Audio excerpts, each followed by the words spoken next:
ఉండ్రాల పాయసం బెల్లం వేయగానే పాలు విరిగిపోతున్నాయా? అయితే ఈ టిప్ ఫాలో అయిపోండి, అస్సలు విరగనే విరగవు. దానికోసం ముందుగా పాన్లో 1 కప్పు దాకా నీళ్లు పోసుకొని అందులో చిటికెడు ఉప్పు, 1 స్పూను నెయ్యి వేసి బాగా మరుగుతుండగా 1 కప్పు దాకా బియ్యం పిండి వేసి మొత్తం కలిసేంతలా కలుపుకోండి.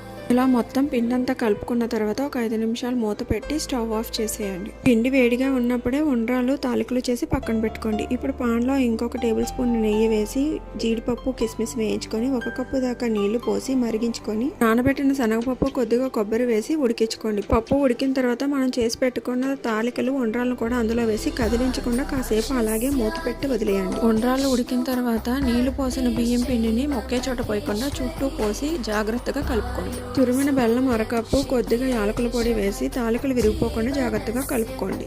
తాలికలు విరిగిపోకుండా ఉండాలంటే మరుగుతున్న నీటిలో తాలికలు వేసిన వెంటనే కదపకూడదు. 1 కప్పు బియ్యం పిండికి 1 కప్పు నీరు పర్ఫెక్ట్ కొలత.